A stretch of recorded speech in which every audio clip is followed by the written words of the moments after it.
As your new Minister for Magic, I promise to restore this temple of tolerance to its former glory. Therefore, beginning today, each employee will submit themselves for evaluation. But know this, you have nothing to fear if you have nothing to hide. Harry Potter has touched the hearts of people all over the world. For many of us, it was an integral part of our childhood. We dealt with life's obstacles and came of age alongside Harry, Ron, and Hermione.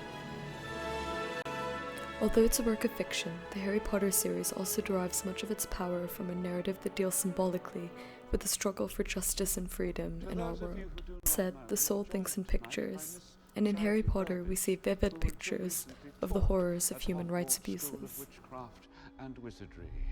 Voldemort's desire to immortalize himself spurs him to commit heinous crimes against people. He, along with his Death Eaters, used the 3 unforgivable curses against citizens with reckless abandon.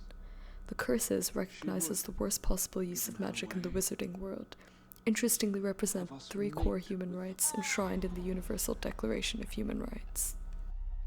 To her, the mixture of magical and muggle blood is not an abomination, but something to be encouraged.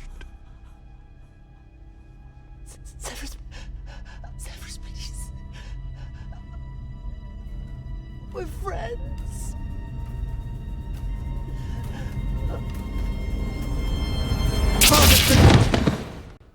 The killing curse represents a violation of the right to life.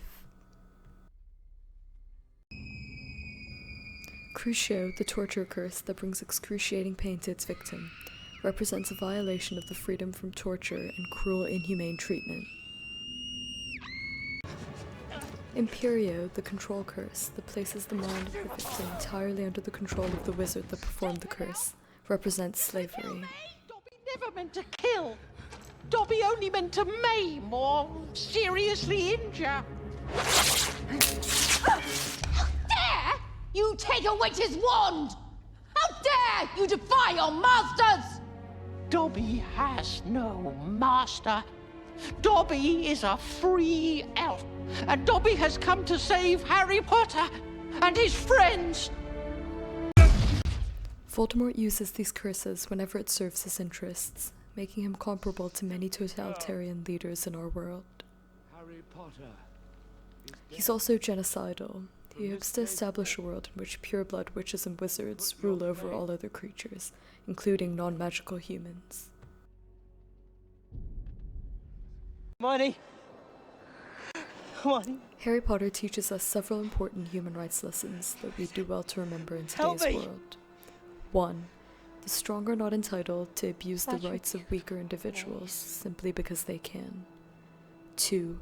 Justifying human rights abuses as a means to a supposedly higher end inevitably leads society down a path of destruction and suffering. 3. Human rights apply to everyone, everywhere. They are the inheritance of all humanity and must be defended on behalf of the weakest and most vulnerable if they are to be preserved for the good of all.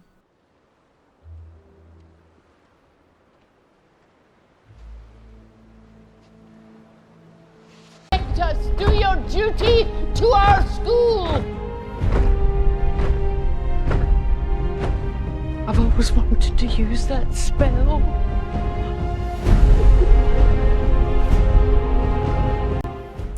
The ultimate triumph of good over evil in this series is the triumph of equality, freedom, and life over discrimination, oppression, and murder.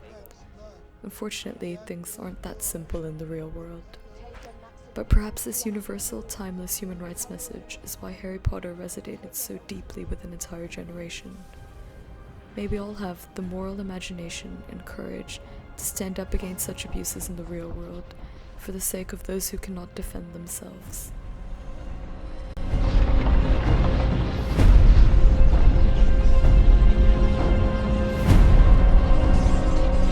Do not pity the dead, Harry. Pity the living.